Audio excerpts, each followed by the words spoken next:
ਸਾਰੀ ਸੰਗਤ ਨੂੰ ਵਾਹਿਗੁਰੂ ਜੀ ਕਾ ਖਾਲਸਾ, ਵਾਹਿਗੁਰੂ ਜੀ ਕੀ ਫਤਿਹ। ਜਾਪ ਸਾਹਿਬ ਦੀ ਕਥਾ ਚੱਲ ਰਹੀ ਹੈ। 159 ਛੰਦਾਂ ਤੱਕ ਕੱਲ ਕਥਾ ਹੋ ਗਈ ਸੀ।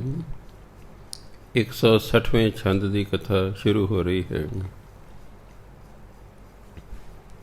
ਜਿਵੇਂ ਇੱਕ ਬੀਬੀ ਦਾ ਟੈਲੀਫੋਨ ਆਇਆ, ਕਹਿੰਦੇ ਬਾਬਾ ਜੀ ਤਾਂ ਬਾਣੀ ਬਹੁਤ ਔਖੀ ਹੈ।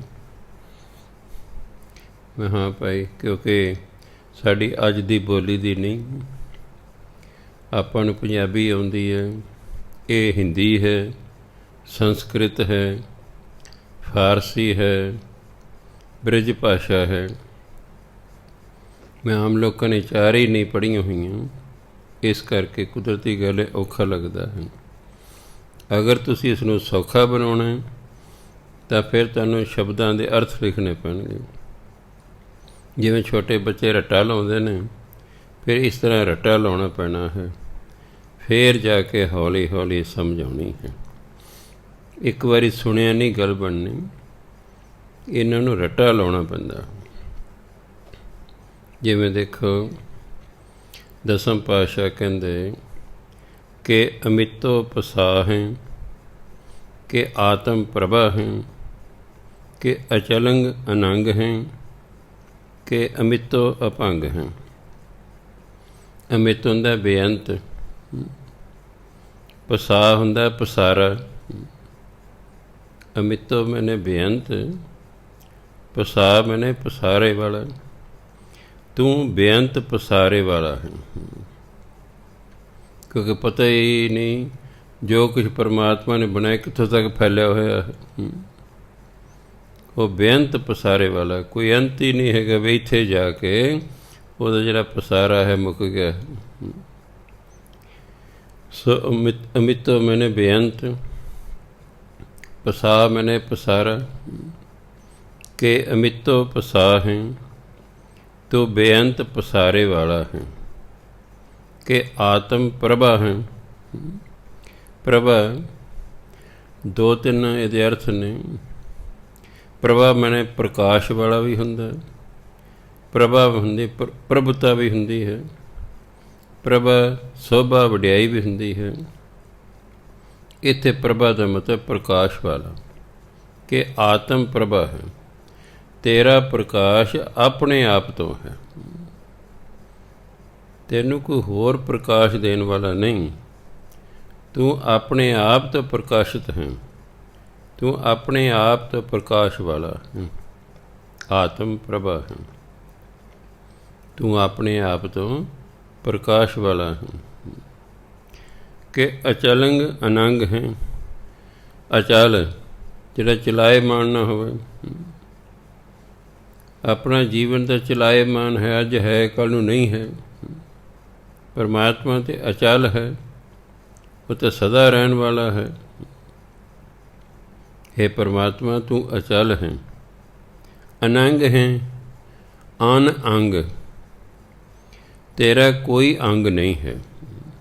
ਸਾਡੇ ਤੇ ਅੰਗ ਨੇ ਨਾ ਸਰੀਰ ਦੇ, ਬਾਹਾਂ ਨੇ, ਲੱਤਾਂ ਨੇ, ਮੂੰਹ ਹੈ, ਨੱਕ ਹੈ, ਕਿੰਨੇ ਹੀ ਅੰਗ ਨੇ ਸਾਡੇ ਸਰੀਰ ਦੇ। ਪਰਮਾਤਮਾ ਜਿਹੜਾ ਸਰੂਪ ਹੈ ਉਹਦਾ ਕੋਈ ਅੰਗ ਨਹੀਂ ਹੈ, ਉਹ ਅਨੰਗ ਹੈ। ਹੇ ਪਰਮਾਤਮਾ, ਤੂੰ ਅਚਲ ਹੈ, ਤੂੰ ਅਨੰਗ ਹੈ, ਪਾ ਬਿਨਾਂ ਅੰਗਾਂ ਤੋਂ ਹੈ। ਕਿ ਅਮਿਤੋ ਅਭੰਗ ਹੈ। ਪਹਿਲਾਂ ਵੀ ਅਮਿਤੋ ਆਇਆ ਬੇਅੰਤ, ਹੁਣ ਫਿਰ ਆ ਗਿਆ ਅਮਿਤੋ। ਜੇ ਤੁਸੀਂ ਇੱਕ ਵਾਰੀ ਯਾਦ ਕਰ ਲਓਗੇ, ਫਿਰ ਜੇ 20 ਵਾਰ ਵੀ ਆਵੇਗਾ ਵਾਰੀ ਵਾਰੀ ਇਸ ਜਾਪ ਸਾਹਿਬ 'ਚ, ਫਿਰ ਤੁਹਾਨੂੰ ਸੌਖਾ ਹੋ ਜਾਏਗਾ ਕਿ ਅਮਿਤ ਦਾ ਮਤਲਬ ਜਿਹਦਾ ਕੋਈ ਅੰਤ ਹੀ ਨਹੀਂ ਹੈਗਾ। ਮਿਤ ਅੰਤ ਨੂੰ ਕਹਿੰਦੇ, ਜਿੱਥੇ ਜਾ ਕੇ ਚੀਜ਼ ਮੁੱਕ ਜਾਂਦੀ ਹੈ।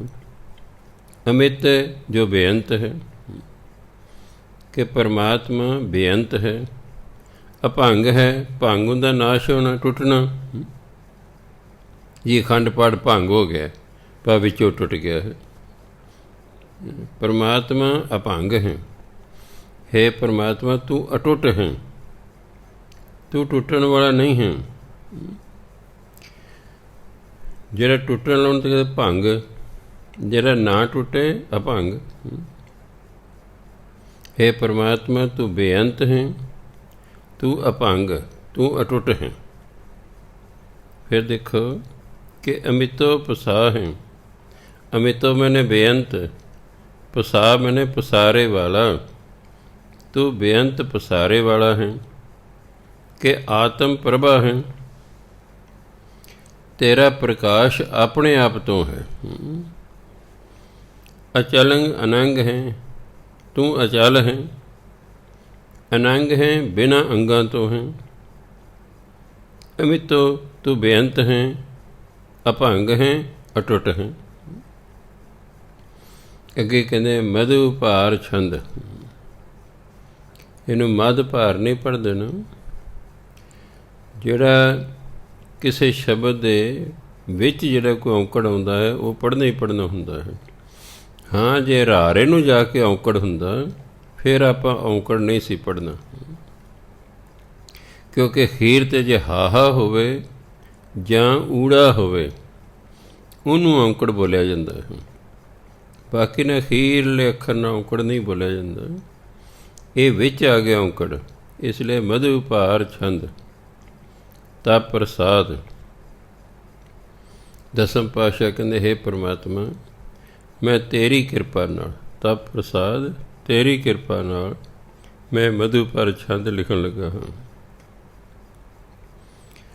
मुन मन प्रणाम, गुण गान मुदाम।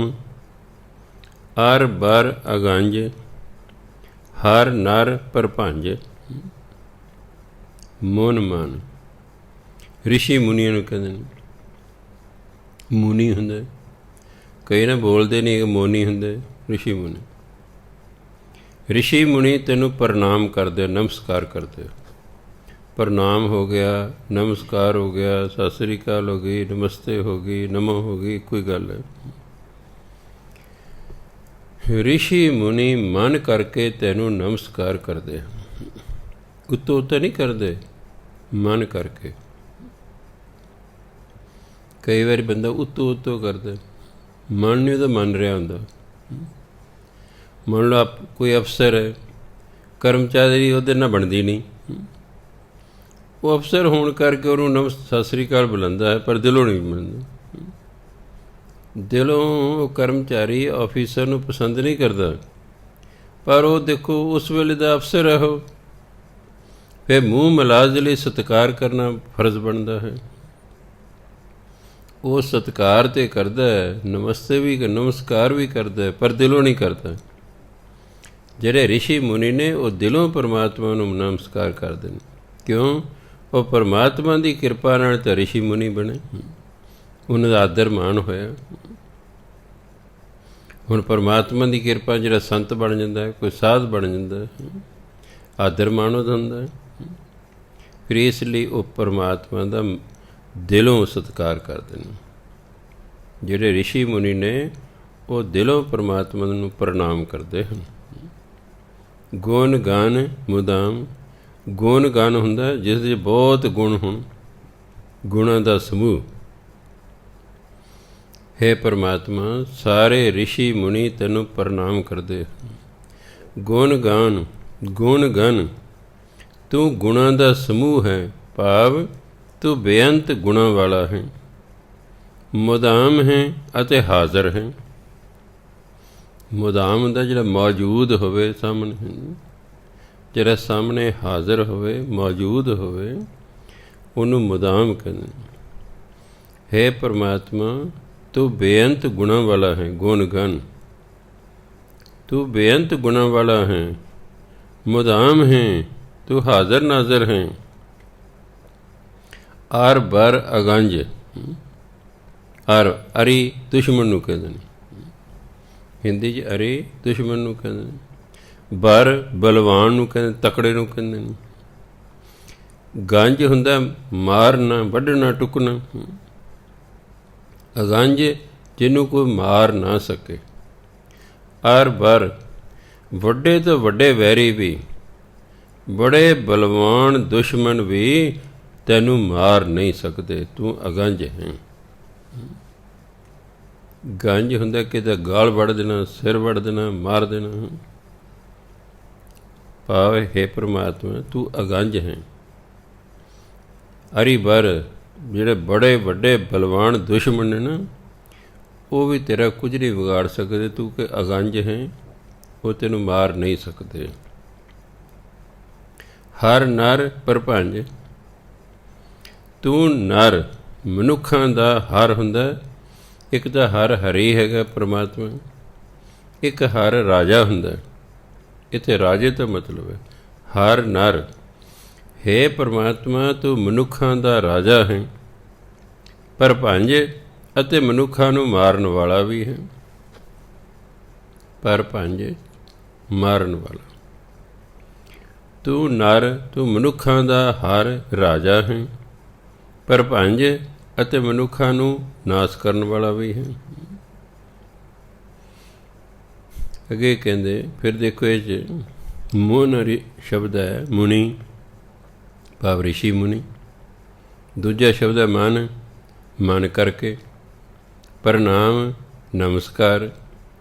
ਗੁਣ ਗਨ, ਗੁਣਾਂ ਦਾ ਸਮੂਹ, ਭਾਵ ਬੇਅੰਤ ਗੁਣਾਂ ਵਾਲਾ। ਮੁਦਾਮ, ਮੁਦਾਮ ਜਿਹੜਾ ਹਾਜ਼ਰ ਨਾਜ਼ਰ ਹੋਵੇ। ਹਰ ਬਰ ਬੜੇ ਬਲਵਾਨ ਵੈਰੀ, ਬੜੇ ਤਾਕਤਵਰ ਜਿਹੜੇ ਦੁਸ਼ਮਣ ਨੇ। ਅਗੰਜ ਹੁੰਦਾ ਜਿਹੜਾ ਨਾਸ਼ ਨਾ ਹੋਵੇ, ਜਿਹਨੂੰ ਕੋਈ ਮਾਰ ਨਾ ਸਕੇ। ਹਰ ਨਰ, ਤੂੰ ਮਨੁੱਖਾਂ ਦਾ ਰਾਜਾ ਹੈ, ਪ੍ਰਭੰਜ ਤੂੰ ਮਨੁੱਖਾਂ ਨੂੰ ਮਾਰਨ ਵਾਲਾ ਵੀ ਹੈ। ਅਨ ਗਨ ਪ੍ਰਣਾਮ, ਮੁਨ ਮਨ ਸਲਾਮ। ਹਰ ਨਰ ਅਖੰਡ, ਬਰ ਨਰ ਅਮੰਡ। ਅਨਗਨ ਜਿਹਨਾਂ ਦੀ ਗਿਣਤੀ ਹੀ ਨਾ ਹੋ ਸਕੇ, ਜਿਹਨੂੰ ਕਿ ਅਣਗਿਣਤ, ਜਿਹਨੂੰ ਫਾਰਸੀ ਹੈ ਬੇਸ਼ੁਮਾਰ। ਫਾਰਸੀ ਕਹਿੰਦੇ ਬੇਸ਼ੁਮਾਰ, ਹਿੰਦੀ ਪੰਜਾਬੀ ਅਣਗਿਣਤ। ਗਿਣਤ ਗਿਣਤੀ ਨੂੰ ਕਹਿੰਦੇ, ਅਣਗਿਣਤ ਜਿਹਨਾਂ ਦੀ ਗਿਣਤੀ ਨਾ ਹੋ ਸਕੇ। ਸੌਖਾ ਕਹਿੰਦੇ ਬੇਅੰਤ ਲੋਕ, ਉੱਥੇ ਬੇਅੰਤ ਲੋਕ ਸਨ, ਅਣਗਿਣਤ ਲੋਕ ਸਨ। ਫਾਰਸੀ ਵਰਗੇ ਬੇਸ਼ੁਮਾਰ ਸਨ। ਅਣਗਨ ਹੈ ਅਣਗਿਣਤ ਤੈਨੂੰ ਨਮਸਕਾਰ। ਅਣਗਨ ਵੀ ਅਣਗਿਣਤ ਲੋਕ ਤੈਨੂੰ ਪ੍ਰਣਾਮ ਕਰਦੇ ਹਨ। ਅਣਗਨ ਅਣਗਿਣਤ ਭਾਵ ਬੇਅੰਤ, ਅਣਗਿਣਤ ਲੋਕ ਤੈਨੂੰ ਪ੍ਰਣਾਮ ਕਰਦੇ ਹਨ।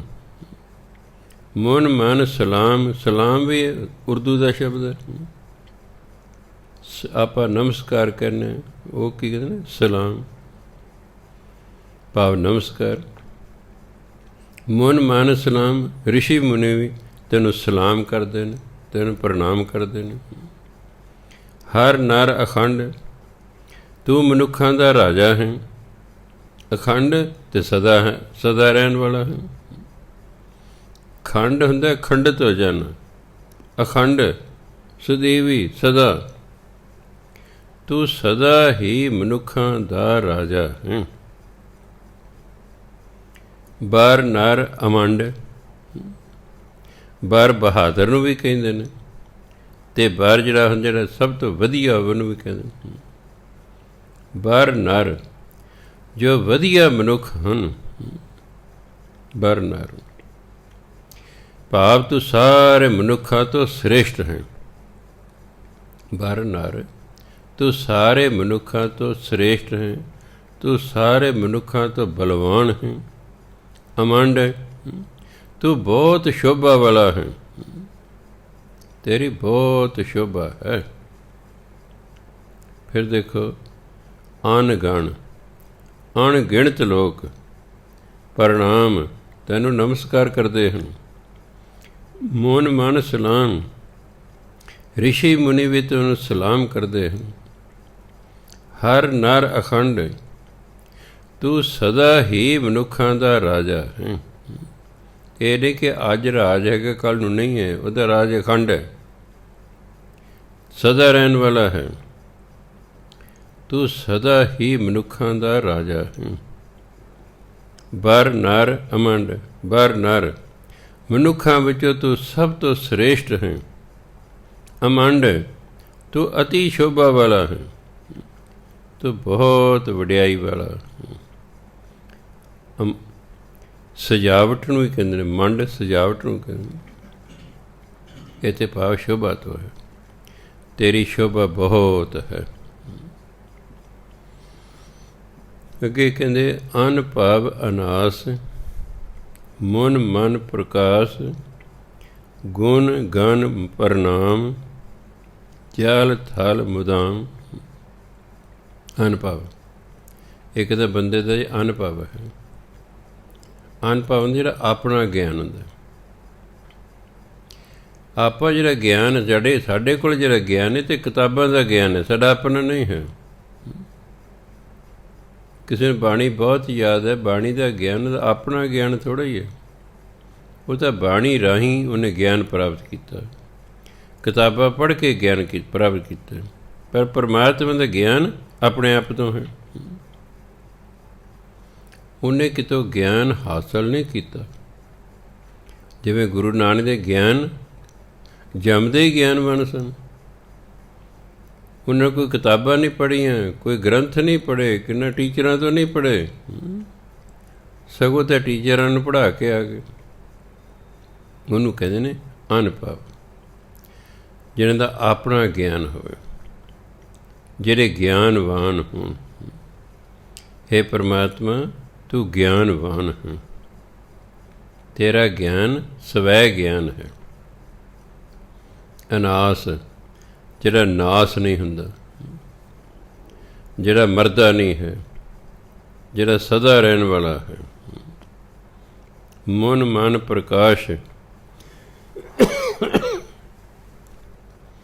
ਤੂੰ ਰਿਸ਼ੀਆਂ ਮੁਨੀਆਂ ਦੇ ਮਨ ਦੇ ਵਿੱਚ ਨਾ ਪ੍ਰਕਾਸ਼ ਕਰਦਾ ਗਿਆਨ ਦਾ। ਮਨ ਰਿਸ਼ੀ ਮੁਨੀ ਉਹਨਾਂ ਦੇ ਮਨ ਵਿੱਚ ਪ੍ਰਕਾਸ਼ ਕਰਦਾ, ਰਿਸ਼ੀਆਂ ਮੁਨੀਆਂ ਦੇ ਮਨ ਵਿੱਚ ਤੂੰ ਗਿਆਨ ਦਾ ਪ੍ਰਕਾਸ਼ ਕਰਦਾ। ਜਿਹੜਾ ਅੰਦਰਲਾ ਪ੍ਰਕਾਸ਼ ਹੁੰਦਾ ਤੇ ਗਿਆਨ ਦਾ ਪ੍ਰਕਾਸ਼ ਹੁੰਦਾ। ਆ ਬਾਹਰਲਾ ਤਾਂ ਦੀਵਿਆਂ ਦਾ, ਮੋਮਬੱਤੀਆਂ ਦਾ, ਚੰਦਰਮਾ ਦਾ, ਸੂਰਜ ਦਾ, ਆ ਜਿਹੜੇ ਬਿਜਲੀ ਦਾ, ਇਹ ਬਾਹਰਲਾ ਗਿਆਨ ਹੈ, ਇਹ ਬਾਹਰਲਾ ਚਾਨਣ ਹੈ। ਇੱਕ ਅੰਦਰਲਾ ਚਾਨਣ ਹੁੰਦਾ, ਉਹ ਗਿਆਨ ਦਾ ਚਾਨਣ ਹੁੰਦਾ। ਹੇ ਪਰਮਾਤਮਾ ਤੂੰ ਰਿਸ਼ੀਆਂ ਮੁਨੀਆਂ ਦੇ ਮਨ ਨੂੰ ਪ੍ਰਕਾਸ਼ ਦੇਣ ਵਾਲਾ ਹੈ, ਤੂੰ ਗਿਆਨ ਦਾ ਪ੍ਰਕਾਸ਼ ਦੇਣ ਵਾਲਾ ਹੈ। ਗੁਣ ਗਣ ਪਹਿਲਾਂ ਵੀ ਆਇਆ,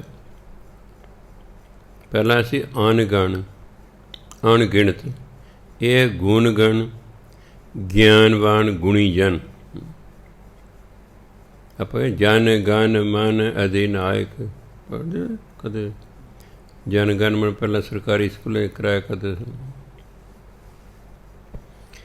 ਸੋ ਗਣ ਦਾ ਮਤਲਬ ਹੈ ਜਨ ਲੋਕ, ਗੁਣ ਗਣ ਗਿਆਨਵਾਨ ਜਿਹੜੇ ਲੋਕ ਨੇ ਉਹ ਤੈਨੂੰ ਪ੍ਰਣਾਮ ਕਰਦੇ ਨੇ। ਗੁਣ ਗਣ ਉਹ ਗਣ ਉਹ ਲੋਕ ਜਿਹੜੇ ਗੁਣਵਾਨ ਨੇ, ਭਾਵ ਗੁਣੀ ਜਨ, ਗੁਣਵਾਨ ਲੋਕ ਤੈਨੂੰ ਪ੍ਰਣਾਮ ਕਰਦੇ ਨੇ।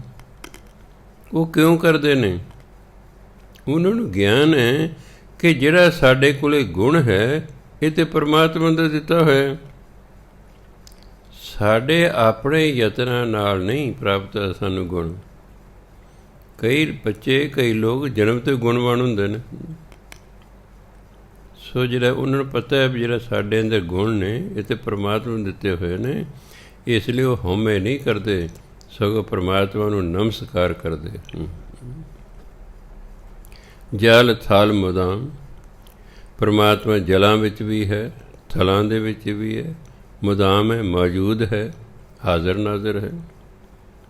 ਪਰ ਪਰਮਾਤਮਾ ਪਾਣੀ 'ਚ ਵੀ ਹੈ, ਪਰਮਾਤਮਾ ਧਰਤੀ 'ਚ ਵੀ ਹੈ, ਉਹ ਹਮੇਸ਼ਾ ਹਾਜ਼ਰ ਹੈ, ਮੌਜੂਦ ਹੈ। ਫਿਰ ਦੇਖ ਲਓ ਅਨੁਭਵ, ਜਿਹਦਾ ਗਿਆਨ ਆਪਣੇ ਆਪ ਤੋਂ ਹੋਵੇ, ਸਵੈ ਗਿਆਨ ਜਿਹਨੂੰ ਕਹਿੰਦੇ। ਪਰਮਾਤਮਾ ਸਵੈ ਗਿਆਨ ਵਾਲਾ ਹੈ, ਅਨਾਸ, ਉਹ ਨਾਸ਼ ਤੋਂ ਰਹਿਤ ਹੈ। ਮਨ ਮਨ ਪ੍ਰਕਾਸ਼, ਉਹ ਰਿਸ਼ੀਆਂ ਮੁਨੀਆਂ ਦੇ ਮਨ 'ਚ ਗਿਆਨ ਦਾ ਪ੍ਰਕਾਸ਼ ਕਰਨ ਵਾਲਾ ਹੈ। ਗੁਣ ਗਨ ਪ੍ਰਣਾਮ, ਜਿਹੜੇ ਗੁਣੀ ਜਨ ਹਨ ਉਹ ਪਰਮਾਤਮਾ ਨਮਸਕਾਰ ਕਰਦੇ ਹਨ। ਜਲ ਥਲ ਮੁਦਾਮ, ਪਰਮਾਤਮਾ ਜਲ ਵਿੱਚ ਵੀ ਹੈ ਅਤੇ ਥਲ ਵਿੱਚ ਵੀ ਹੈ, ਪਰ ਦੋਨਾਂ ਥਾਵਾਂ 'ਤੇ ਉਹ ਹਾਜ਼ਰ ਹੈ। ਇਹ ਨਹੀਂ ਵੀ ਕਿਤੇ ਹੈ ਅਤੇ ਕਿਤੇ ਨਹੀਂ ਹੈ, ਭਾਵ ਸਭ ਥਾਂ 'ਤੇ। ਜਲ ਥਲ ਦਾ ਮਤਲਬ ਹੈ ਸਭ ਥਾਂ 'ਤੇ। ਪਰਮਾਤਮਾ ਸਭ ਥਾਂ 'ਤੇ ਮੌਜੂਦ ਹੈ, ਸਭ ਥਾਂ 'ਤੇ ਹਾਜ਼ਰ ਹੈ, ਸਾਰੇ ਥਾਵਾਂ 'ਤੇ ਵਸਦਾ ਹੈ। ਅੱਗੇ ਕਹਿੰਦੇ ਅਨ ਛਿਜ ਅੰਗ, ਆਸਨ ਅਭੰਗ, ਉਪਮਾ ਅਪਾਰ, ਗਤ ਮਿਤ ਉਦਾਰ। ਅਨ ਛਿਜ ਅੰਗ, ਛਿਜ ਹੁੰਦਾ ਕਮਜ਼ੋਰ ਹੋ ਜਾਣਾ, ਖਤਮ ਹੋ ਜਾਣਾ, ਨਾਸ ਹੋ ਜਾਣਾ। ਕਈ ਵਾਰੀ ਕੱਪੜਾ ਤੁਸੀਂ ਲਿਆ ਨਹੀਂ ਚੱਜਦਾ ਨਿਕਲਿਆ, ਕੱਪੜਾ ਛੇਤੀ ਛਿਜ ਜਾਂਦਾ, ਵੀ ਛਿਜ ਗਿਆ ਕੱਪੜਾ, ਵੀ ਬਹੁਤ ਕਮਜ਼ੋਰ ਹੋ ਗਿਆ, ਪਟ ਗਿਆ। ਅਨ ਛਿਜ ਅੰਗ, ਇਹ ਪਰਮਾਤਮਾ ਦੇ ਜਿਹੜੇ ਅੰਗ ਨੇ ਨਾ ਉਹ ਅਨ ਛਿਜ ਨੇ, ਉਹ ਨਾਸ ਹੋਣ ਵਾਲੇ ਨਹੀਂ। ਤੇਰੇ ਅੰਗ ਸਦੀਵੀ ਨੇ, ਭਾਵ ਤੇਰਾ ਜਿਹੜਾ ਸਰੂਪ ਹੈ ਉਹ ਤਾਂ ਸਦਾ ਰਹਿਣ ਵਾਲਾ ਹੈ, ਉਹ ਤਾਂ ਅਵਿਨਾਸ਼ੀ ਹੈ, ਉਹ ਨਾਸ ਨਹੀਂ ਹੁੰਦਾ। ਆਸਨ ਅਭੰਗ, ਤੇਰਾ ਜਿਹੜਾ ਤਖਤ ਹੈ ਜਿੱਥੇ ਤੂੰ ਬੈਠਦਾ ਹੈ ਉਹ ਭੰਗ ਹੈ, ਉਹ ਟੁੱਟਣ ਤੋਂ ਰਹਿਤ ਹੈ, ਉਹ ਸਦਾ ਰਹਿਣ ਵਾਲਾ ਹੈ। ਇਹ ਨਹੀਂ ਕਿ ਅੱਜ ਤਖਤ ਰਾਜੇ ਇਸ ਰਾਜੇ ਕੋਲੇ ਅਤੇ ਕੱਲ੍ਹ ਨੂੰ ਦੂਜੇ ਰਾਜੇ ਕੋਲੇ ਹੋਊਗਾ, ਨਹੀਂ। ਉਹਦਾ ਜਿਹੜਾ ਆਸਨ ਹੈ ਉਹ ਤਾਂ ਅਭੰਗ ਹੈ, ਉਹ ਭੰਗ ਨਹੀਂ ਹੁੰਦਾ, ਉਹ ਟੁੱਟਦਾ ਨਹੀਂ ਹੈਗਾ, ਉਹ ਟੁੱਟਣ ਤੋਂ ਰਹਿਤ ਹੈ, ਅਟੁੱਟ ਹੈ।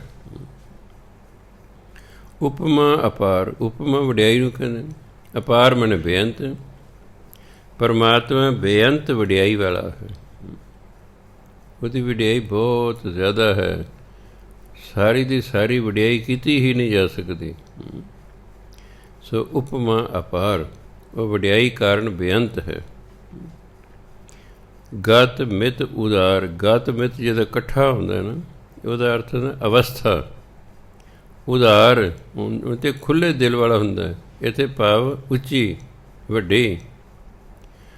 ਗਤ ਮਿਤ ਉਦਾਰ, ਉਹਦੀ ਜਿਹੜੀ ਅਵਸਥਾ ਹੈ ਉਹ ਬਹੁਤ ਉੱਚੀ ਹੈ। ਆਤਮਿਕ ਅਵਸਥਾ ਜਿਹੜੀ ਉਹਦੀ ਹੈ ਉਹ ਬਹੁਤ ਉੱਚੀ ਹੈ। ਹਰ ਬੰਦਾ ਉਹਦੀ ਅਵਸਥਾ ਨੂੰ ਨਹੀਂ ਸਮਝ ਸਕਦਾ। ਫਿਰ ਦੇਖੋ ਅਨ ਛਿਜ ਅੰਗ, ਅਨ ਛਿਜ ਹੁੰਦਾ ਜਿਹੜੇ ਨਾਸ਼ ਨਹੀਂ ਹੁੰਦੇ, ਉਹਦੇ ਅੰਗ ਨਾਸ਼ ਨਹੀਂ ਹੁੰਦੇ, ਅਣ ਛਿਜ ਨੇ। ਆਸਨ ਅਭੰਗ, ਉਹਦਾ ਆਸਨ ਸਦਾ ਰਹਿਣ ਵਾਲਾ ਹੈ, ਉਹ ਭੰਗ ਨਹੀਂ ਹੁੰਦਾ, ਉਹਦਾ ਆਸਨ ਸਦਾ ਰਹਿਣ ਵਾਲਾ ਹੈ। ਉਪਮਾ ਅਪਾਰ, ਉਹ ਬੇਅੰਤ ਵਡਿਆਈ ਵਾਲਾ ਹੈ। ਗਤ ਮਿਤ ਅਵਸਥਾ, ਉਦਾਰ ਉੱਚੀ, ਉਹਦੀ ਆਤਮਿਕ ਅਵਸਥਾ ਬਹੁਤ ਉੱਚੀ ਹੈ।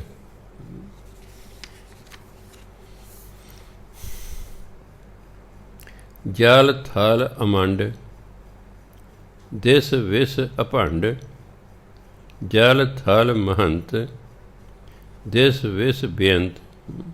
ਜਲ ਥਲ ਅਮੰਡ, ਪਿੱਛੇ ਅਮੰਡ ਬਹੁਤ ਸ਼ੋਭਾ ਵਾਲਾ, ਜਲਾਂ 'ਚ ਥਲਾਂ 'ਚ ਉਹਦੀ ਬਹੁਤ ਸ਼ੋਭਾ ਹੋ ਰਹੀ ਹੈ। ਭਾਵ ਜੀ ਚਾਹੇ ਪਾਣੀ 'ਚ ਨੇ ਚਾਹੇ ਧਰਤੀ 'ਤੇ ਨੇ, ਸਭ ਉਹਦੀ ਵਡਿਆਈ ਕਰ ਰਹੇ ਹਨ। ਗੁਰਬਾਣੀ ਕਹਿੰਦੇ ਸਾਰੇ ਜਿਹੜੇ ਜੀਵ ਜੰਤੂ ਪਸ਼ੂ ਪੰਛੀ ਸਭ ਉਹਦੇ ਗੁਣ ਗਾ ਰਹੇ ਹਨ। ਸਵੇਰੇ ਸਵੇਰੇ ਪੰਛੀ ਬੋਲੇ ਚਹਿ ਚਹਾ, ਪਕਨੇ ਬਰਡਸ ਆਰ ਚਰਪਿੰਗ, ਪੰਛੀ ਚਹਿ ਚਹਾ ਰਹੇ ਹਨ। ਚੌਥੇ ਪਾਤਸ਼ਾਹ ਕਹਿੰਦੇ ਨਹੀਂ, ਇਹ ਤਾਂ ਪਰਮਾਤਮਾ ਦੇ ਗੀਤ ਗਾ ਰਹੇ ਨੇ। ਤੁਹਾਨੂੰ ਐਂ ਲੱਗਦਾ ਚੀਂ ਚੀਂ ਚੀਂ ਚੀਂ ਚਿੜੀਆਂ ਕਰ ਰਹੀਆਂ ਨੇ, ਇਹ ਤਾਂ ਕਹਿੰਦੇ ਉਹਦੇ ਗੀਤ ਗਾ ਰਹੀਆਂ ਨੇ। ਕਿਉਂਕਿ ਜੋ ਮਨੁੱਖ ਦੀ ਆਪਣੀ ਅਵਸਥਾ ਹੁੰਦੀ ਹੈ ਉਹੀ ਸਾਰਿਆਂ ਦੀ ਅਵਸਥਾ ਉਹਨੂੰ ਦਿਸਦੀ ਹੈ। ਧਿਆਨ ਦੇਣਾ, ਉਹਨਾਂ ਨੂੰ ਕਿਉਂ ਲੱਗਾ ਵੀ ਇਹ ਸਾਰੇ ਪਰਮਾਤਮਾ ਦੇ ਗੁਣ ਗਾ ਰਹੇ ਨੇ? ਕਿਉਂਕਿ ਉਹਨਾਂ ਦੇ ਅੰਦਰ ਪਰਮਾਤਮਾ ਦੇ ਗੁਣ ਵਸੇ ਹੋਏ ਸਨ।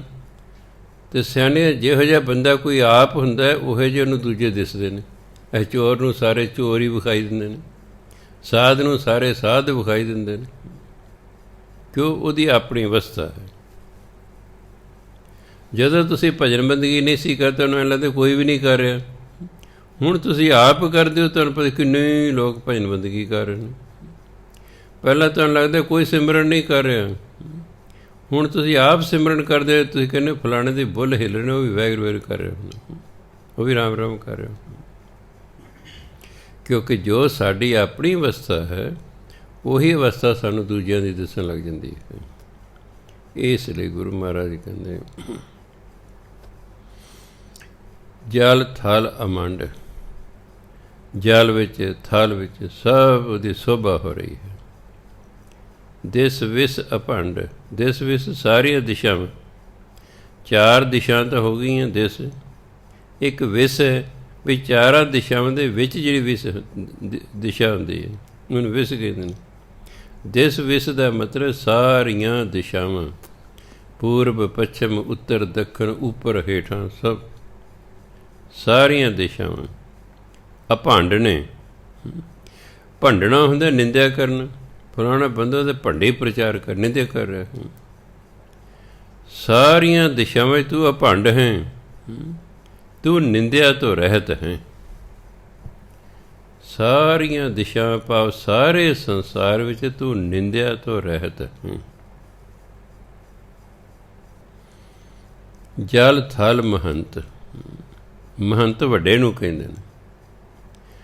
ਜਿਹੜੇ ਜਲਾਂ ਵਿੱਚ ਥਲਾਂ ਵਿੱਚ ਜੀਵ ਰਹਿੰਦੇ ਨੇ, ਤੂੰ ਉਹਨਾਂ ਦਾ ਮਹੰਤ ਹੈ, ਤੂੰ ਉਹਨਾਂ ਸਭ ਤੋਂ ਵੱਡਾ ਹੈ।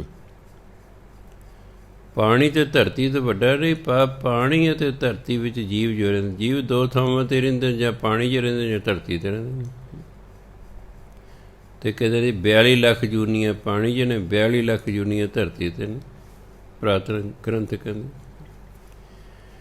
ਸੋ ਜਿੰਨੇ ਵੀ ਜੀਵ ਪਾਣੀ 'ਚ ਨੇ, ਧਰਤੀ 'ਤੇ ਨੇ, ਤੂੰ ਸਭ ਦਾ ਮਹੰਤ ਹੈ, ਤੂੰ ਸਭ ਤੋਂ ਵੱਡਾ ਹੈ।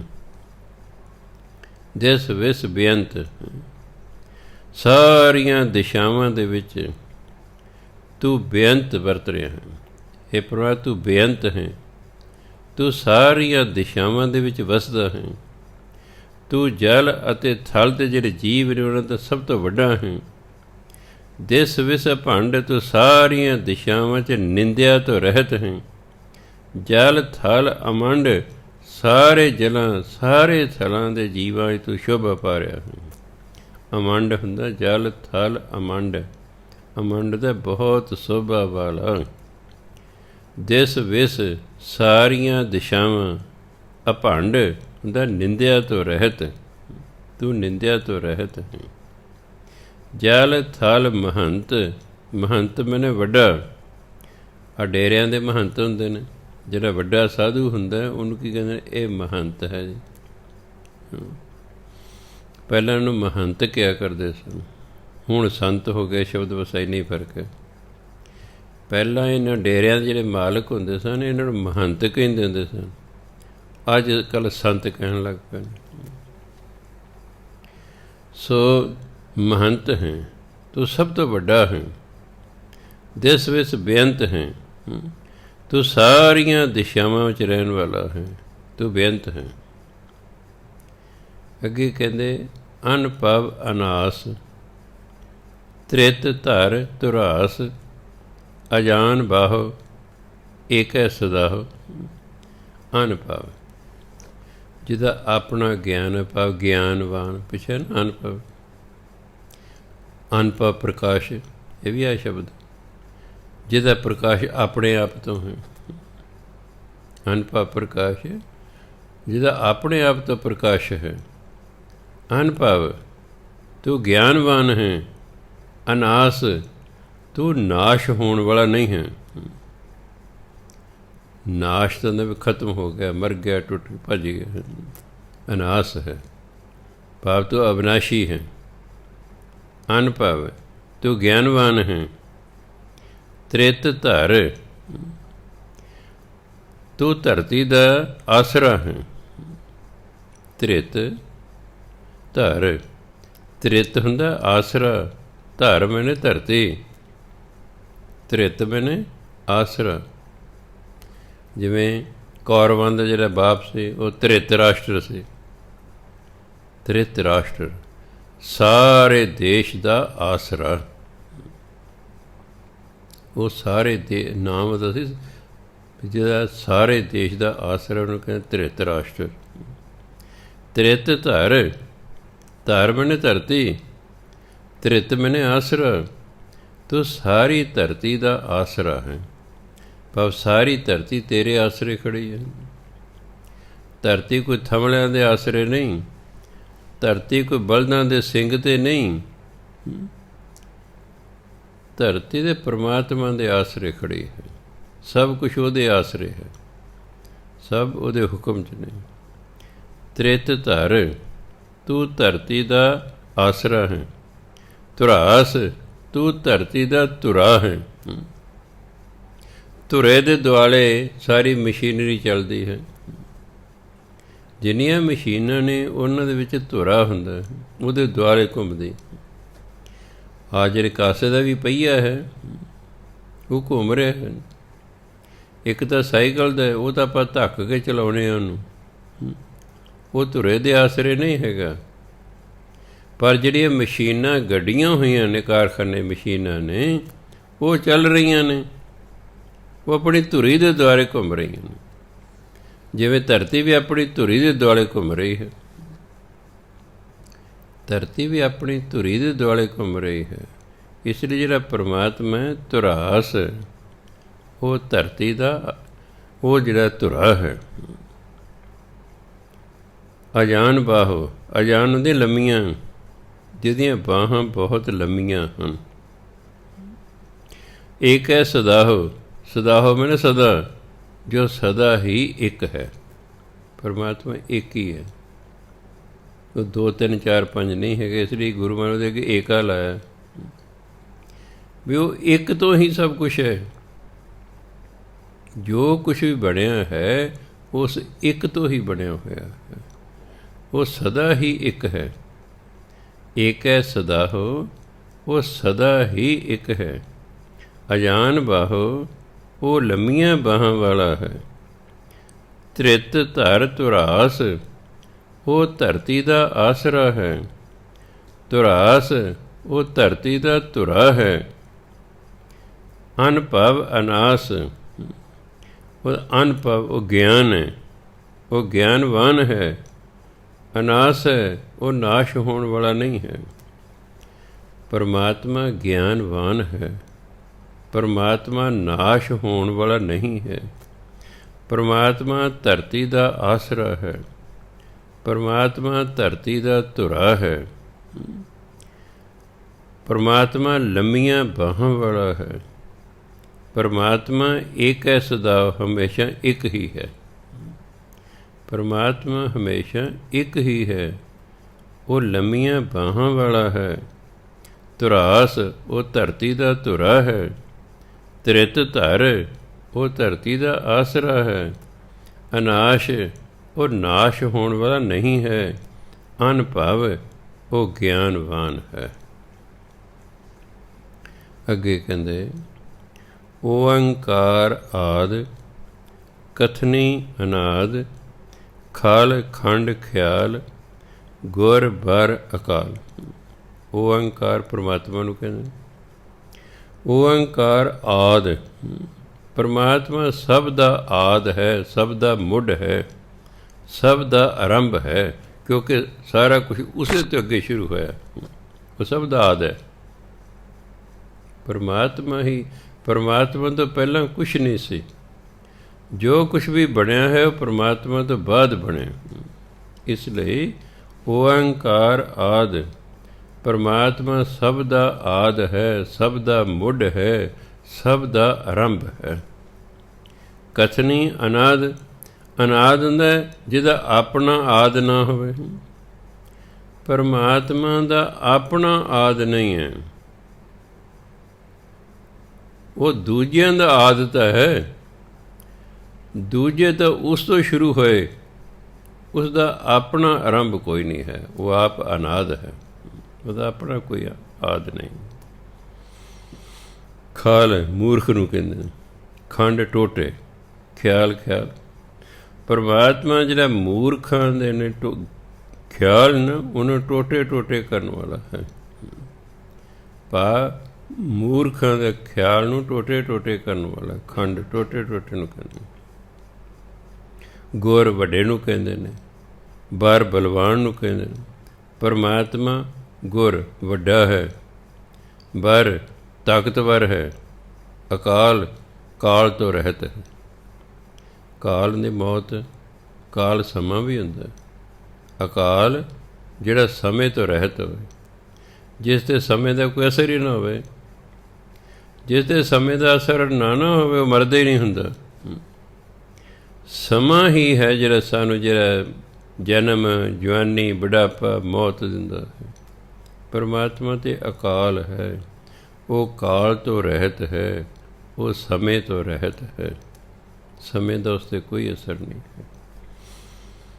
ਫਿਰ ਦੇਖੋ ਓਅੰਕਾਰ ਪਰਮਾਤਮਾ ਆਦਿ, ਪਰਮਾਤਮਾ ਸਭ ਦਾ ਮੁੱਢ ਹੈ। ਕਥਨੀ ਅਨਾਦ, ਉਹ ਕਥਨ ਨਹੀਂ ਕੀਤਾ ਜਾ ਸਕਦਾ, ਉਹਦੇ ਅਨਾਦ ਹੈ, ਉਹਦਾ ਤਾਂ ਕੋਈ ਆਦ ਹੀ ਨਹੀਂ ਹੈ। ਉਹਦਾ ਆਪਣਾ ਕੋਈ ਆਦ ਨਹੀਂ, ਆਪਣਾ ਕੋਈ ਆਰੰਭ ਨਹੀਂ, ਆਪਣਾ ਕੋਈ ਮੁੱਢ ਨਹੀਂ। ਹਾਂ, ਉਹ ਦੂਜਿਆਂ ਦਾ ਮੁੱਢ ਹੈਗਾ, ਕਿਉਂਕਿ ਅਜੇ ਤੱਕ ਇਹ ਨਹੀਂ ਕੋਈ ਦੱਸ ਸਕਿਆ ਕਿ ਪਰਮਾਤਮਾ ਤੋਂ ਪਹਿਲਾਂ ਕੀ ਸੀ। ਅਜੇ ਤੱਕ ਖੋਜ ਉੱਥੇ ਪਹੁੰਚੀ ਨਹੀਂ ਕਿ ਪਰਮਾਤਮਾ ਪਹਿਲਾਂ ਵੀ ਕੁਝ ਸੀ। ਅਜੇ ਖੋਜ ਰਹੀ ਹੈ ਵੀ ਕਹਿੰਦੇ ਪਰਮਾਤਮਾ ਆਪਣੇ ਆਪ ਤੋਂ ਹੈ, ਵੀ ਕੋਈ ਆਪਣੇ ਆਪ ਤੋਂ ਕਿਵੇਂ ਹੈ, ਇਸ 'ਤੇ ਵੀ ਖੋਜ ਹੋ ਰਹੀ ਹੈ ਵੀ ਆਪਣੇ ਆਪ ਤੋਂ ਕਿਵੇਂ। ਧਰਮ ਕਹਿੰਦਾ ਸਾਰਾ ਕੁਝ ਪਰਮਾਤਮਾ ਤੋਂ ਬਣਿਆ ਹੈ, ਪਰ ਪਰਮਾਤਮਾ ਕਿਸੇ ਤੋਂ ਨਹੀਂ ਬਣਿਆ। ਖੋਜ ਇਹ ਹੋ ਰਹੀ ਕਿ ਆਪਣੇ ਆਪ ਤੋਂ ਕੋਈ ਕਿਵੇਂ ਗਏ। ਦੇਖੋ ਕਿੱਥੇ ਖੋਜ ਪਹੁੰਚਦੀ ਹੈ। ਪਰਮਾਤਮਾ ਤੋਂ ਪਹਿਲਾਂ ਕੀ ਸੀ, ਇਹ ਵੀ ਨਹੀਂ ਕਿਸੇ ਨੂੰ ਪਤਾ, ਇਹ ਵੀ ਨਹੀਂ ਕਿਸੇ ਨੂੰ ਪਤਾ।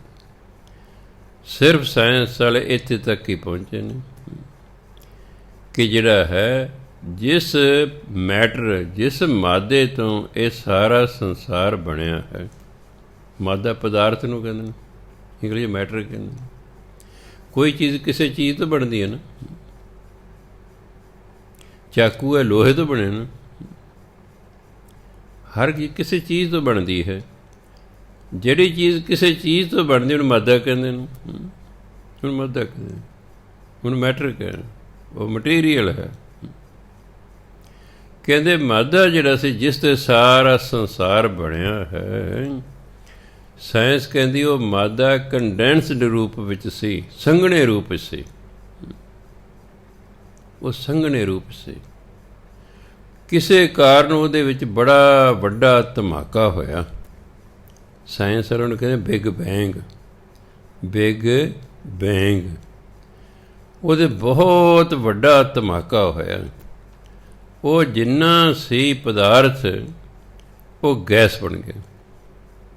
ਗੈਸ ਹੌਲੀ ਹੋਣ ਕਰਕੇ ਸਾਰੇ ਪਾਸੇ ਕਰੋੜਾਂ ਮੀਲਾਂ ਤੱਕ, ਸਾਇੰਸ ਕਹਿੰਦੀ ਹੈ 3 ਮਿੰਟ ਅਤੇ 45 ਸੈਕਿੰਡ, ਪੌਣੇ 4 ਮਿੰਟ, ਪੌਣੇ 4 ਮਿੰਟਾਂ ਦੇ ਵਿੱਚ ਉਹ ਜਿਹੜਾ ਮਾਦਾ ਸੀ ਉਹ ਗੈਸ ਬਣ ਕੇ ਕਰੋੜਾਂ ਮੀਲਾਂ ਤੱਕ ਫੈਲ ਗਿਆ। ਪਰ ਸਾਇੰਸ ਵਾਲੇ ਇਹ ਨਹੀਂ ਕਹਿੰਦੇ ਕਿ ਉਹ ਜਿਹੜਾ ਮਾਦਾ ਸੀ ਉਹ ਕਿੱਥੋਂ ਆਇਆ। ਖੋਜ ਚੱਲ ਰਿਹਾ। ਇਹ ਤਾਂ ਇਹਨਾਂ ਤੋਂ ਕਹਿੰਦੇ ਨੇ ਵੀ ਇਹ ਸਾਰਾ ਕੁਝ ਮਾਦੇ ਤੋਂ ਬਣਿਆ ਹੋਇਆ ਹੈ। ਹੁਣ ਮਾਦਾ ਕਿੱਥੋਂ ਆਇਆ ਅਤੇ ਉਹ ਕਿਸ ਤਰ੍ਹਾਂ ਬਣਿਆ, ਇਹ ਗੱਲ ਜੇ ਵੱਖਰੀ ਹੈ। ਇਸੇ ਤਰ੍ਹਾਂ ਹੀ ਪਰਮਾਤਮਾ ਕਿਵੇਂ ਬਣਿਆ ਅਤੇ ਪਰਮਾਤਮਾ ਤੋਂ ਪਹਿਲਾਂ ਕੀ ਸੀ, ਇਹਦੇ ਬਾਰੇ ਜੀ ਕਿਸੇ ਨੂੰ ਕੋਈ ਪਤਾ ਨਹੀਂ। ਖੋਜ ਹੋ ਰਹੀ ਹੈ, 50, 60, 100 ਸਾਲ ਤੱਕ ਸ਼ਾਇਦ ਪਤਾ ਲੱਗ ਜਾਵੇ। ਇਸ ਲਈ ਪਰਮਾਤਮਾ ਕੀ ਹੈ, ਸਭ ਦਾ ਆਦਿ ਹੈ। ਅਜੇ ਆਪਾਂ ਇਹੀ ਕਹਾਂਗੇ ਕਿ ਹੈ ਵੀ ਠੀਕ ਹੈ, ਕਿਉਂਕਿ ਪਰਮਾਤਮਾ ਤੋਂ ਬਾਅਦ ਹੀ ਸਭ ਕੁਛ ਹੋਇਆ। ਉਹ ਤਾਂ ਕਹਿੰਦੇ 36 ਯੁੱਗ ਗੁਬਾਰ ਰਿਹਾ, ਗੈਸ ਹੀ ਗੈਸ ਰਹੀ। ਲੱਖਾਂ ਕਰੋੜਾਂ ਸਾਲਾਂ ਤੱਕ ਗੈਸ ਹੀ ਗੈਸ ਰਹੀ। ਫਿਰ 2 ਗੈਸਾਂ ਆਕਸੀਜਨ ਅਤੇ ਹਾਈਡਰੋਜਨ ਰਲ ਕੇ ਪਾਣੀ ਬਣੀਆਂ। ਫਿਰ ਪਾਣੀ ਤੋਂ ਅੱਗੇ ਸਾਰੇ ਜੀਵ ਬਣੇ। ਤਾਈ ਕਹਿੰਦੇ ਪਹਿਲਾ ਪਾਣੀ ਜੀਓ ਹੈ, ਜਿਤ ਹਰਿਆ ਸਭ ਕੋਇ। ਪਹਿਲਾ ਜੀਵ ਬਣੇ ਹੀ ਪਾਣੀ 'ਚ ਸੀ, ਉਹ ਇੱਕ ਸੈੱਲ ਵਾਲਾ ਸੀ। ਸਾਨੂੰ ਤਾਂ ਪਤਾ ਹੀ ਨਹੀਂ ਕਿੰਨੇ ਸੈੱਲ ਹੁਣ ਲੱਗੇ ਹੋਏ ਹਨ। ਸੋ ਪਰਮਾਤਮਾ ਸਭ ਦਾ ਆਦਿ ਹੈ। ਓਅੰਕਾਰ ਪਰਮਾਤਮਾ ਆਦਿ ਮੈਨੇ ਆਰੰਭ, ਮੁੱਢ। ਅਨਾਦਿ ਹੁੰਦਾ ਜਿਹਦਾ ਆਰੰਭ ਨਾ ਹੋਵੇ, ਕੋਈ ਮੁੱਢ ਨਾ ਹੋਵੇ, ਉਹਨੂੰ ਕਹਿੰਦੇ ਅਨਾਦਿ। ਖਾਲ ਮੂਰਖ ਨੂੰ ਕਹਿੰਦੇ ਨੇ, ਖੰਡ ਦੇ ਟੁਕੜੇ ਕਰਨਾ। ਗੁਰ ਕਹਿੰਦੇ ਵੱਡਾ, ਬਰ ਮੈਨੇ ਬਲਵਾਨ ਤਾਕਤਵਰ। ਅਕਾਲ ਜਿਹਨੂੰ ਮੌਤ ਨਾ ਆਵੇ, ਜੋ ਮੌਤ ਤੋਂ ਰਹਿਤ ਹੈ, ਜੋ ਸਮੇਂ ਤੋਂ ਰਹਿਤ ਹੈ। ਸੋ ਪਰਮਾਤਮਾ ਸਭ ਦਾ ਮੁੱਢ ਹੈ। ਪਰਮਾਤਮਾ ਆਪ ਅਨਾਦਿ ਹੈ, ਮੁੱਢ ਤੋਂ ਬਿਨਾਂ ਹੈ। ਪਰਮਾਤਮਾ ਜਿਹੜੇ ਮੂਰਖ ਲੋਕ ਨੇ ਉਹਨਾਂ ਦੇ ਟੋਟੇ ਟੋਟੇ ਕਰਨ ਵਾਲਾ ਹੈ। ਗੁਰ ਬਰ ਅਕਾਲ, ਪਰਮਾਤਮਾ ਸਭ ਤੋਂ ਵੱਡਾ ਹੈ। ਬਰ ਸਭ ਤੋਂ ਵੱਧ ਬਲਵਾਨ ਹੈ। ਅਕਾਲ ਅਤੇ ਮੌਤ ਤੋਂ ਰਹਿਤ ਹੈ। ਘਰ ਘਰ ਪ੍ਰਣਾਮ, ਚਿਤ ਚਰਨ ਨਾਮ। ਅਨ ਛਿਜ ਗਾਤ, ਆਜ਼ਿਜ਼ ਨਾ ਬਾਤ। ਘਰ ਘਰ ਪ੍ਰਣਾਮ। ਪਰਮਾਤਮਾ ਨੇ ਸਾਰੇ ਘਰਾਂ 'ਚ ਪ੍ਰਣਾਮ ਕਰਨ ਵਾਲੇ ਲੋਕ ਰਹਿੰਦੇ ਹਨ। ਘਰ ਘਰ ਪਰਮਾਤਮਾ ਨਮਸਕਾਰਾਂ ਹੋ ਰਹੀਆਂ ਹਨ। ਚਿੱਤ ਚਰਨ ਨਾਮ, ਲੋਕਾਂ ਨੇ ਪਰਮਾਤਮਾ ਦੇ ਚਰਨਾਂ ਨੂੰ, ਪਰਮਾਤਮਾ ਦੇ ਨਾਮ ਨੂੰ ਆਪਣੇ ਚਿੱਤ 'ਚ ਵਸਾਇਆ ਹੋਇਆ ਹੈ। ਚਿੱਤ 'ਚ, ਕਿਉਂਕਿ ਜਦੋਂ ਕੋਈ ਚੀਜ਼ ਚਿੱਤ 'ਚ ਵਸ ਜੇ ਉਹ ਯਾਦ ਆਈ ਹੋ ਜਾਂਦੀ ਹੈ। ਸਾਡੇ ਤਾਂ ਜੇ ਪਰਮਾਤਮਾ ਚਿੱਤ 'ਚ ਵਸੇ ਹੀ ਨਹੀਂ ਹੈ, ਇਸ ਲਈ ਸਾਨੂੰ ਭੁੱਲ ਭੁਲਾ ਜਾਂਦਾ ਹੈ। ਜਿਹੜੀ ਕੋਈ ਗੱਲ, ਕੋਈ ਵੀ ਜਿਹੜੀ ਚੀਜ਼ ਹੈ, ਇੱਕ ਵਾਰੀ ਮਨ 'ਚ ਵਸ ਜਾਏ ਨਾ, ਯਾਦ ਆਈ ਹੋਈ ਜਾਂਦੀ ਆਪਣੇ ਆਪ। ਹੁਣ ਫਿਰ ਯਾਦ ਚਿੱਤ 'ਚ ਵਸੇ ਕਿਵੇਂ? ਗੁਰਬਾਣੀ ਕਿ ਤੁਸੀਂ ਵਾਰੀ ਵਾਰੀ ਵਾਰੀ ਵਾਰੀ ਪਰਮਾਤਮਾ ਦੇ ਨਾਮ ਜਪੀ ਜਾਓ, ਜਪੀ ਜਾਓ, ਜਪੀ ਜਾਓ। ਵਾਹਿਗੁਰੂ ਵਾਹਿਗੁਰੂ ਵਾਹਿਗੁਰੂ ਵਾਹਿਗੁਰੂ ਕਰੀ ਜਾਓ। ਹੌਲੀ ਹੌਲੀ ਉਹ ਤੁਹਾਡੇ ਚਿੱਤ 'ਚ ਵਸ ਜਾਏਗਾ। ਜਦੋਂ ਫਿਰ ਚਿੱਤ 'ਚ ਵਸ ਗਿਆ, ਫਿਰ ਤੁਹਾਨੂੰ ਵਾਹਿਗੁਰੂ ਕਰਨ ਦੀ ਲੋੜ ਨਹੀਂ, ਉਹ ਯਾਦ ਆਈ ਹੋਈ ਜਾਣਾ। ਅਤੇ ਜਦੋਂ ਪਰਮਾਤਮਾ ਯਾਦ ਆਈ ਜਾਵੇ ਨਾ, ਉਹਨੂੰ ਕਹਿੰਦੇ ਅਜਪਾ ਜਾਪ। ਜਦੋਂ ਜਪਣ ਦੀ ਲੋੜ ਨਹੀਂ ਰਹਿੰਦੀ। ਹੁਣ ਤਾਂ ਆਪਾਂ ਜਪਦੇ ਹਾਂ, ਵਾਹਿਗੁਰੂ ਵਾਹਿਗੁਰੂ ਵਾਹਿਗੁਰੂ ਕਰਦੇ ਹਾਂ ਨਾ। ਜਪਦੇ ਹਾਂ ਜਪਦੇ ਹਾਂ ਜਪਦੇ ਹਾਂ ਜਪਦੇ ਹਾਂ, ਅਸੀਂ ਅਜਪਾ ਅਵਸਥਾ 'ਤੇ ਪਹੁੰਚ ਜਾਣਾ, ਜਿੱਥੇ ਜਪਣ ਦੀ ਲੋੜ ਹੀ ਨਹੀਂ। ਜਪਣਾ ਮੈਨੇ ਯਾਦ ਕਰਨਾ, ਵਾਹਿਗੁਰੂ ਵਾਹਿਗੁਰੂ ਵਾਹਿਗੁਰੂ। ਹੁਣ ਤਾਂ ਅਸੀਂ ਵਾਹਿਗੁਰੂ ਨੂੰ ਯਾਦ ਕਰ ਰਹੇ ਹਾਂ। ਇੱਕ ਅਵਸਥਾ ਐਸੀ ਹੁੰਦੀ ਹੈ ਜਿੱਥੇ ਅਜਪਾ ਅਵਸਥਾ ਹੁੰਦੀ ਹੈ, ਜਿੱਥੇ ਜਪਣ ਦੀ ਲੋੜ ਨਹੀਂ, ਜਿੱਥੇ ਉਹ ਆਪਣੇ ਆਪ ਹੀ ਯਾਦ ਆਈ ਹੋਈ ਜਾਂਦਾ, ਉਹਨੂੰ ਕਹਿੰਦੇ ਅਜਪਾ ਜਾਪ।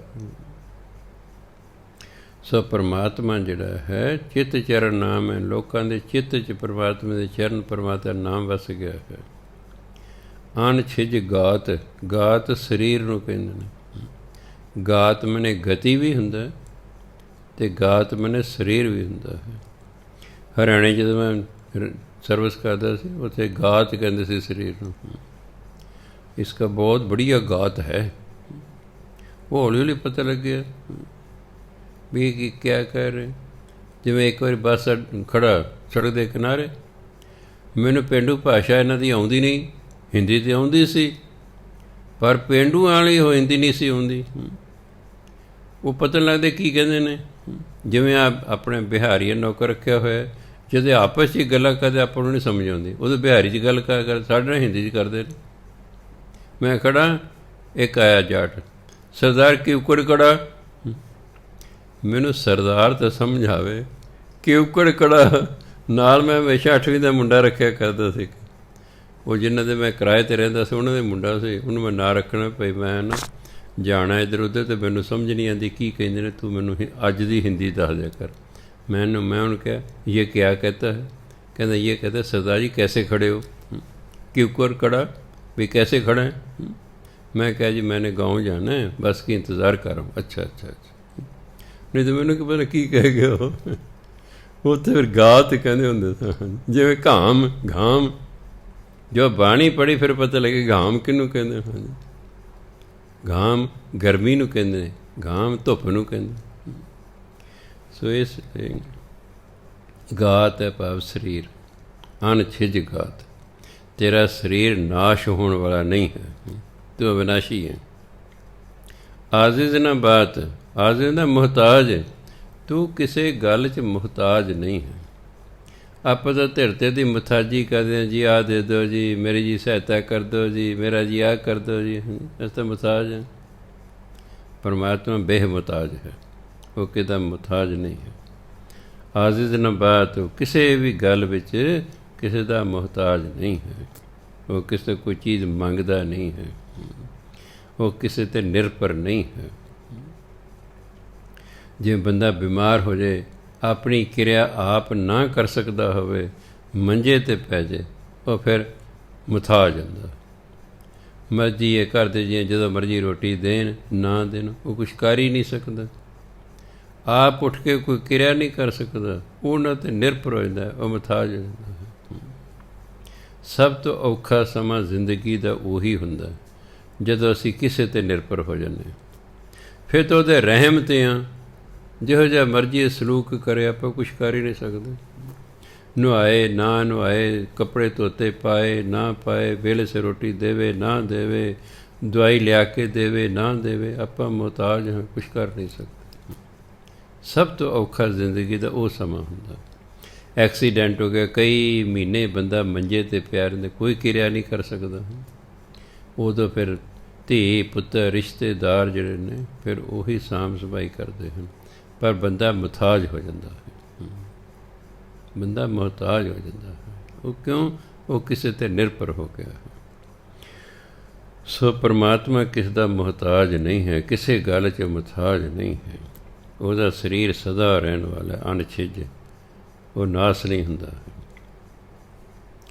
ਅਣ ਝੰਜ ਗਾਤ, ਅਣ ਰੰਜ ਬਾਤ, ਅਣ ਟੁੱਟ ਭੰਡਾਰ, ਅਣ ਠੱਟ ਅਪਾਰ। ਅਣ ਝੰਜ, ਉਹ ਝੰਜਟਾਂ 'ਚ ਨਹੀਂ ਹੈਗਾ। ਗਾਤ ਮੈਨੂੰ ਉਹਦਾ ਸਰੂਪ, ਉਹਦਾ ਸਰੀਰ ਹੈ। ਉਹਦਾ ਜਿਹੜਾ ਸਰੂਪ ਹੈ, ਪਰਮਾਤਮਾ ਜਿਹੜਾ ਸਰੀਰ ਹੈ, ਉਹ ਝੰਜਟਾਂ ਤੋਂ ਰਹਿਤ ਹੈ। ਉਹ ਝੰਜਟਾਂ ਤੋਂ ਰਹਿਤ ਹੈ। ਆਪਾਂ ਤਾਂ ਝੰਜਟਾਂ ਫਸੇ ਰਹਿੰਦੇ ਜੀ, ਕੋਈ ਨਾ ਕੋਈ ਝੰਜਟ ਖੜ੍ਹਾ ਹੀ ਰਹਿੰਦਾ ਹੈ। ਗ੍ਰਸਤੀ ਬੰਦੇ ਤਾਂ ਕੋਈ ਨਾ ਕੋਈ ਵਕਤ ਖੜ੍ਹਾ ਹੀ ਰਹਿੰਦਾ। ਮੈਂ ਦੇਖਿਆ, ਮੈਨੂੰ ਕਈ ਪੁੱਛਣਗੇ, ਮੈਂ ਭਾਈ ਗ੍ਰਸਤੀ ਹੋ ਤੁਸੀਂ?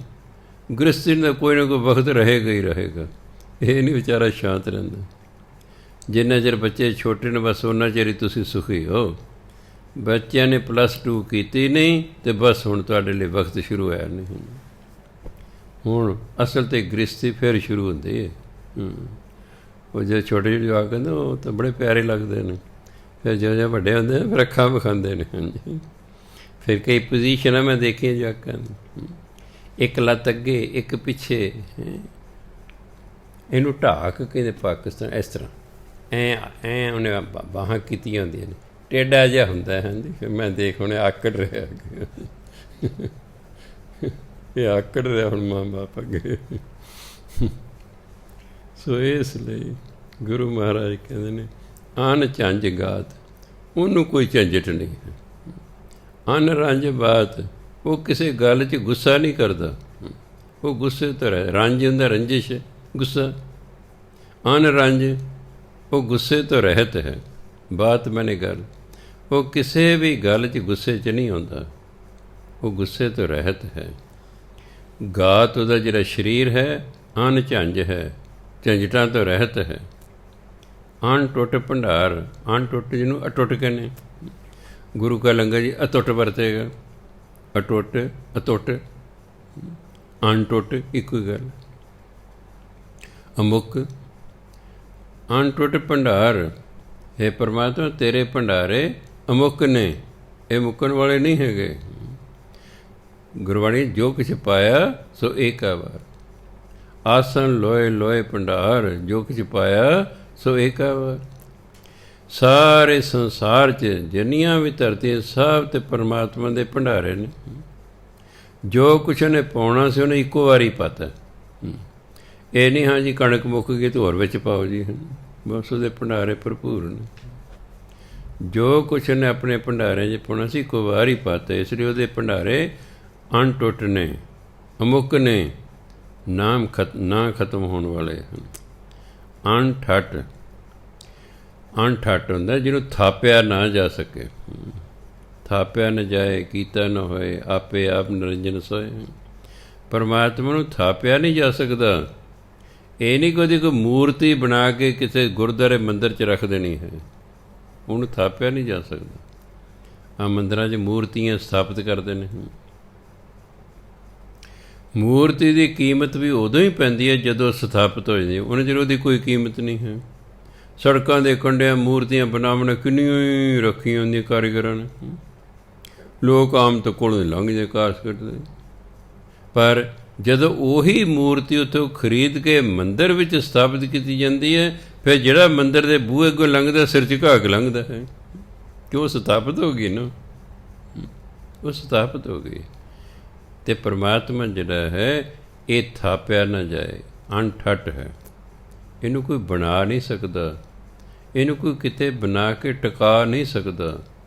ਅਪਾਰ ਪਰਮਾਤਮਾ ਬੇਅੰਤ ਹੈ।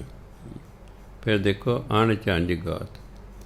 ਪਰਮਾਤਮਾ ਜਿਹੜਾ ਹੈ ਉਹਦਾ ਜਿਹੜਾ ਸਰੂਪ ਹੈ ਉਹ ਝੰਜਟਾਂ ਤੋਂ ਰਹਿਤ ਹੈ।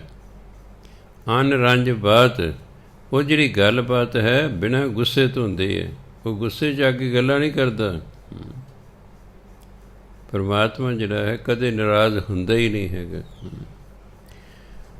ਇਸ ਲਈ ਉਹ ਅਨਰੰਜ ਹੈ, ਉਹ ਗੁੱਸੇ 'ਚ ਨਹੀਂ ਆਉਂਦਾ, ਉਹ ਗੁੱਸੇ 'ਚ ਆ ਕੇ ਗੱਲਾਂ ਨਹੀਂ ਕਰਦਾ। ਅਣਟੁੱਟ ਭੰਡਾਰ, ਉਹਦੇ ਭੰਡਾਰੇ ਅਣਟੁੱਟ ਨੇ, ਅਟੁੱਟ ਨੇ, ਅਤੁੱਟ ਨੇ, ਅਮੁੱਕ ਨੇ। ਉਹਦੇ ਭੰਡਾਰੇ ਅਮੁੱਕ ਹੈ, ਖਤਮ ਹੀ ਨਹੀਂ ਹੁੰਦੇ। ਅਣਠੱਠ, ਉਹ ਥਾਪਿਆ ਨਹੀਂ ਜਾ ਸਕਦਾ। ਅਪਾਰ, ਉਹ ਬੇਅੰਤ ਹੈ। ਆਡੀਠ ਧਰਮ, ਅਤ ਡੀਠ ਕਰਮ, ਅਣ ਬਰਨ ਅਨੰਤ, ਦਾਤਾ ਮਹੰਤ। ਆਡੀਠ ਜਿਹੜਾ ਨਾ ਦਿਸੇ, ਅਦ੍ਰਿਸ਼ਟ ਜਿਹਨੂੰ ਕਹਿੰਦੇ। ਆਡੀਠ ਧਰਮ, ਪਰਮਾਤਮਾ ਧਰਮ ਦਿਸਦਾ ਨਹੀਂ ਹੈਗਾ, ਉਹ ਅਦ੍ਰਿਸ਼ਟ ਹੈ, ਦਿਸਦਾ ਨਹੀਂ। ਧਰਮ ਕਿਹਨੂੰ ਕਹਿੰਦੇ ਨੇ? ਸ਼ੁਭ ਗੁਣਾਂ ਨੂੰ, ਸ਼ੁਭ ਗੁਣਾਂ ਦੇ ਸੰਗ੍ਰਹਿ ਨੂੰ ਕਹਿੰਦੇ ਧਰਮ ਹੈ ਜੀ। ਇਹ ਧਾਰਮਿਕ ਪੁਸਤਕ ਫਲਾਣੇ ਦੇ ਵਿੱਚ ਸ਼ੁਭ ਗੁਣ ਨੇ। ਆਪਾਂ ਤਾਂ ਹੀ ਧਾਰਮਿਕ ਪੁਸਤਕ ਪੜ੍ਹਦੇ ਵਿੱਚ ਸ਼ੁਭ ਗੁਣ ਲਿਖੇ ਹੋਏ ਨੇ। ਆਪਾਂ ਪੜ੍ਹ ਕੇ ਤਾਂ ਜੋ ਸਾਡੇ ਅੰਦਰ ਵੀ ਸ਼ੁਭ ਗੁਣ ਪੈਦਾ ਹੋ ਜਾਣ। ਆਪਾਂ ਜੋ ਕੁਛ ਪੜ੍ਹਦੇ ਹਾਂ ਉਹਦਾ ਅਸਰ ਜ਼ਰੂਰ ਹੁੰਦਾ ਹੈ, ਕਿਸੇ ਥੋੜ੍ਹਾ, ਕਿਸੇ 'ਤੇ ਬਹੁਤਾ। ਜੋ ਤੁਸੀਂ ਪੜ੍ਹਦੇ ਹੋ, ਜੋ ਤੁਸੀਂ ਸੁਣਦੇ ਹੋ, ਜੋ ਤੁਸੀਂ ਵੇਖਦੇ ਹੋ, ਉਹਦਾ ਅਸਰ ਜ਼ਰੂਰ ਹੁੰਦਾ ਹੈ। ਇੰਨੇ ਕਿਸੇ 'ਤੇ ਜ਼ਿਆਦਾ ਹੋ ਗਿਆ, ਕਿਸੇ 'ਤੇ ਥੋੜ੍ਹਾ ਹੋ ਗਿਆ। ਇਸੇ ਲਈ ਕਈ ਗੱਲਾਂ ਦਾ ਅਸਰ ਘੱਟ ਹੁੰਦਾ ਬੰਦੇ 'ਤੇ, ਉਹਨਾਂ ਗੱਲਾਂ ਨੂੰ ਵਾਰੀ ਵਾਰੀ ਦੁਹਰਾਇਆ ਜਾਂਦਾ ਹੈ। ਗੁਰਬਾਣੀ 'ਚ ਰੈਪੀਟੀਸ਼ਨ ਹੈ।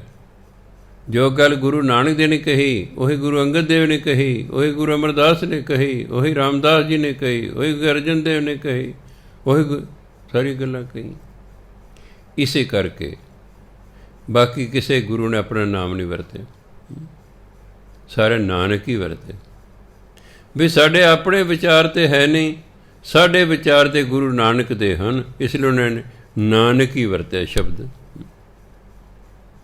ਨਹੀਂ ਤਾਂ ਅੰਗਦ ਵੀ ਵਰਤ ਸਕਦੇ ਆ, ਉਹ ਅਮਰ ਵੀ ਵਰਤ ਸਕਦੇ ਆ, ਰਾਮ ਵੀ ਵਰਤ, ਰਾਮਦਾਸ, ਅਰਜਨ ਵੀ ਵਰਤ ਸਕਦੇ ਨਾ। ਨੋਟ ਕਰਨ ਵਾਲੀ ਗੱਲ ਹੈ ਵੀ ਸਾਰੇ ਗੁਰੂ ਨੇ ਨਾਨਕ ਸ਼ਬਦ ਹੀ ਵਰਤੇ। ਕਿਉਂ? ਉਹ ਕਹਿੰਦੇ ਸਾਡੇ ਉਹੀ ਵਿਚਾਰ ਨੇ ਜੋ ਗੁਰੂ ਨਾਨਕ ਦੇ ਨੇ, ਭਗਤਾਂ ਦੇ ਵੀ ਉਹੀ ਵਿਚਾਰ ਨੇ ਜੋ ਗੁਰੂ ਨਾਨਕ ਦੇ ਨੇ। ਜਿਨ੍ਹਾਂ ਭਗਤਾਂ ਦੇ ਵਿਚਾਰ ਗੁਰੂ ਨਾਨਕ ਦੇਵ ਜੀ ਨਾਲ ਨਹੀਂ ਸਨ ਮਿਲਦੇ, ਹੁਣ ਉਹਨਾਂ ਦੀ ਤਾਂ ਬਾਣੀ ਦਰਜ ਹੀ ਨਹੀਂ ਕੀਤੀ ਗੁਰੂ ਮਹਾਰਾਜ ਨੇ। ਉਹਨਾਂ ਦੀ ਬਾਣੀ ਹੀ ਦਰਜ ਕੀਤੀ ਜਿਨ੍ਹਾਂ ਦੇ ਵਿਚਾਰ ਗੁਰੂ ਨਾਨਕ ਦੇਵ ਜੀ ਨਾਲ ਮਿਲਦੇ ਸਨ, ਤਾਂ ਜੋ ਅੱਡ ਅੱਡ ਵਿਚਾਰ ਨਾ ਹੋ ਜਾਣ ਗੁਰਬਾਣੀ 'ਚ, ਤਾਂ ਜੋ ਅੱਡ ਅੱਡ ਵਿਚਾਰ ਨਾ ਹੋਏ। ਬੰਦਾ ਕਹੇ ਆਹ ਠੀਕ ਹੈ ਕਿ ਆਹ ਠੀਕ ਹੈ, ਇੱਕੋ ਹੀ ਵਿਚਾਰ ਹੈ, ਬਸ ਉਹਦੀ ਵਿਆਖਿਆ ਅੱਗੇ ਬਸ ਸਿਰਫ ਕਹਿਣ ਢੰਗ ਅੱਡ ਅੱਡ ਹੈ। ਗੁਰੂਆਂ ਦਾ ਕਹਿਣ ਢੰਗ ਅੱਡ ਅੱਡ ਹੈ, ਵਿਚਾਰ ਸਾਰਿਆਂ ਦੇ ਉਹੀ ਨੇ। ਆਹ ਦਸਮ ਪਾਤਸ਼ਾਹ ਤੇ ਉਹੀ ਵਿਚਾਰ ਨੇ ਜੋ ਗੁਰਬਾਣੀ 'ਚ ਲਿਖੇ ਹੋਏ ਨੇ ਵੀ ਪਰਮਾਤਮਾ ਅਕਾਲ ਪੁਰਖ ਹੈ ਜੀ, ਸਮੇਂ ਤੋਂ ਰਹਿਤ ਹੈ ਜੀ, ਸਾਰਿਆਂ ਦੇ ਵਿੱਚ ਹੈ ਜੀ।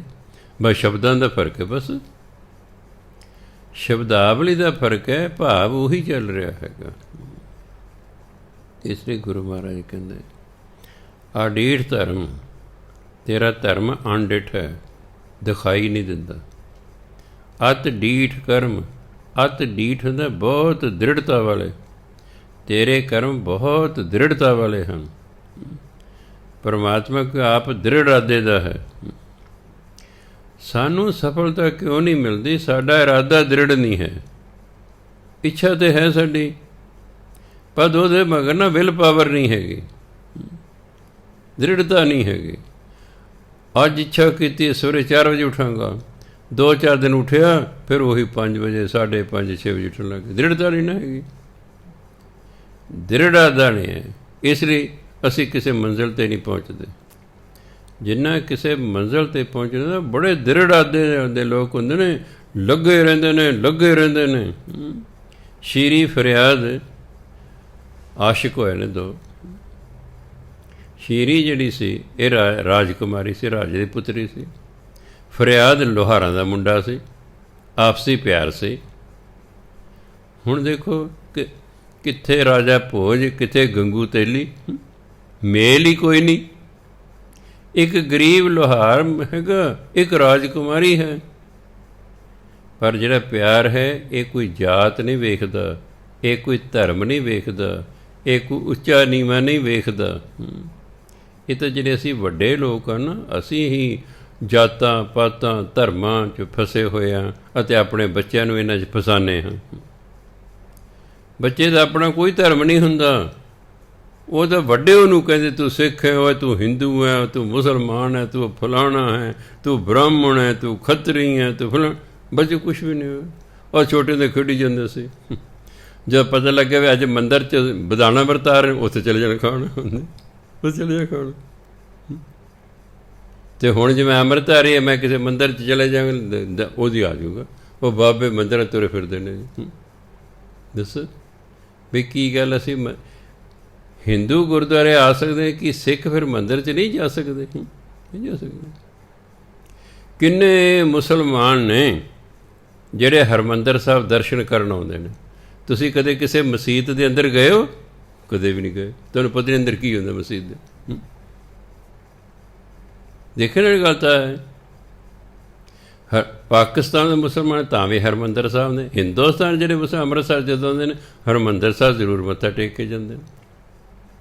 ਅਤੇ ਉਹ ਤਾਂ ਕਹਿੰਦੇ ਸਿੱਖ ਤਾਂ ਕਦੇ ਮਸੀਤ 'ਚ ਆਏ ਨਹੀਂ, ਅਸੀਂ ਕਿਉਂ ਜਾਈਏ ਇਹਨਾਂ ਦੇ ਗੁਰਦੁਆਰੇ? ਮੈਂ ਕਹਿੰਦਾ ਇਸ ਗੱਲੋਂ ਬਰਾਡ ਮਾਈਂਡਡ ਨੇ ਸਾਡੇ ਨਾਲ ਇਸ ਗੱਲੋਂ ਖੁੱਲ੍ਹ ਦਿਲੇ ਨੇ।